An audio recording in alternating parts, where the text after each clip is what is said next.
this video, I'm going to answer the question, what is manual sourcing and why should we use it, specifically in an e-commerce business? My name is Mark Wedd. I often go by Mr. Mark, and Mark Teach Tools for Sellers is a combination of tutorials and tools that I actually create to help sellers run their e-commerce business. Now, first of all, I would like to look at what is manual sourcing really? What is it really? What actually does manual sourcing mean, right?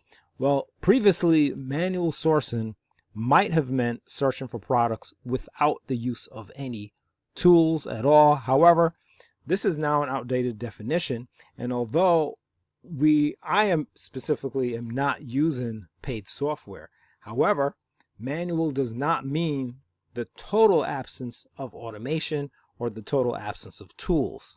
Saying that a manual process must not include any automated devices is incorrect.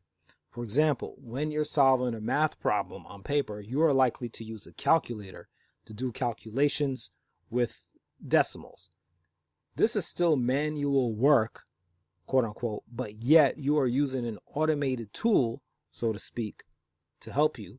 In this case, being a calculator, right? A calculator is a tool that automatically does calculations.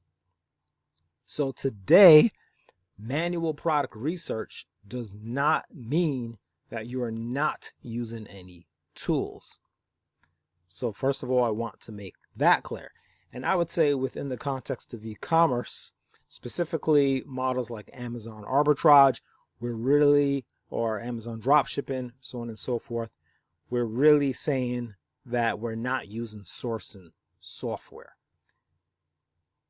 right? So rather, it means not using sourcing software that automatically finds products from certain suppliers. Okay, so let's continue. So that kind of actually leads us right into why even do manual sourcing. That last part about suppliers. The thing is, the competition in e-commerce is generally high, and depending on your method and the marketplace you are selling on, you will find that it is even higher. So one advantage of manual sourcing is that you can apply it to any supplier. There goes that word, right? Supplier again.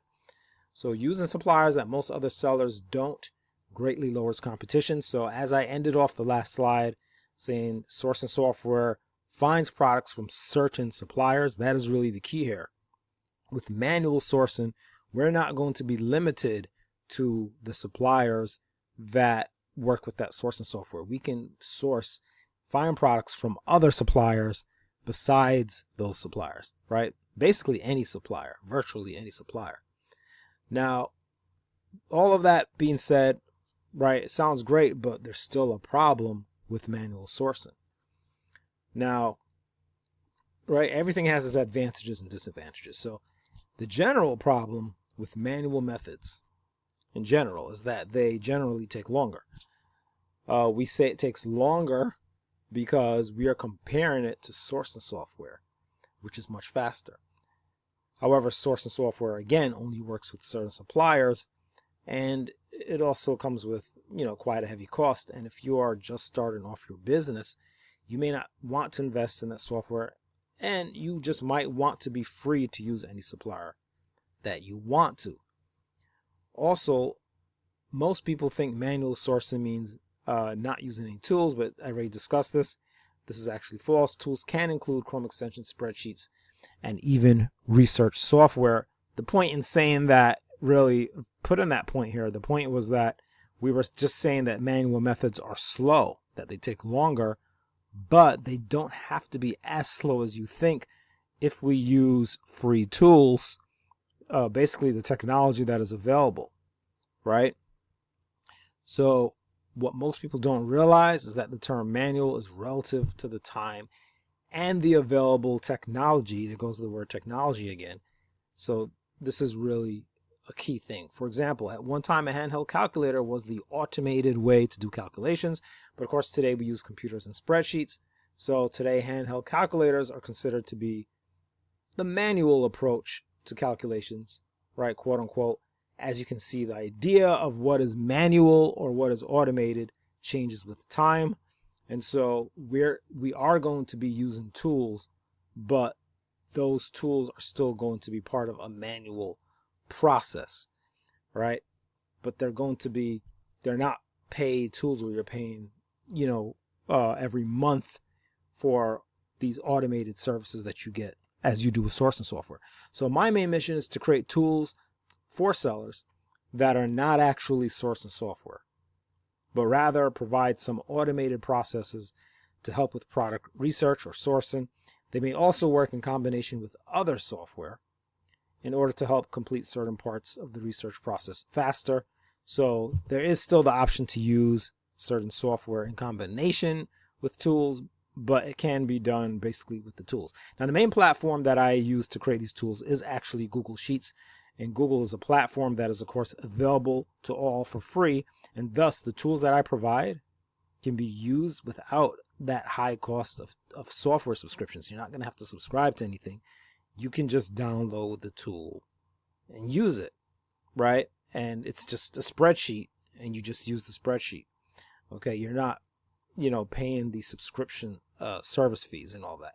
In fact, these tools will mostly not even require any subscription at all, right? Just a copy of the original sheet is enough to execute all the processes. And so you'll see some of my tools, and you'll get an idea of what these tools are and what they do.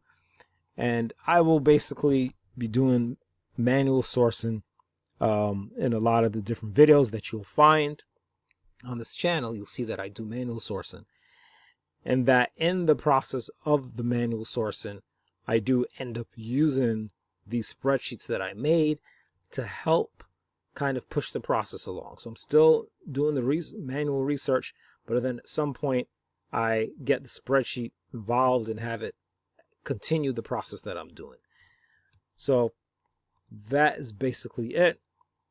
This is my mission for manual sourcing. And again, I am Mark Wedd. I just put back that slide so you can see. And this is Mark Teach Tools for Sellers. I'll just put that slide back. And again, this was what is manual sourcing and why should we use it. So check the description of this video. You'll see that I will have, I might possibly have links. Now, if you're watching this, however, before I would say October 2025, it is possible that there will not be any link on the description of this video. So actually, you will have to click on the name of the channel underneath the video, and that will bring you to the channel page. And from there, you will see a link to the tools that correspond to the channel that this is on. So if you're watching, for instance, an Amazon channel, you'll see the Amazon Seller Tools link. If you're watching an eBay channel, you will see eBay Seller Tools, or possibly you might even just see a general link for e-commerce tools, and then from there you can go to whatever makes sense for you. And that is about it. That is all I have in this particular video. So check around the channel for all the different content on actual manual sourcing methodologies and tools. I am Mr. Mark, and I will see you around on another video on this channel.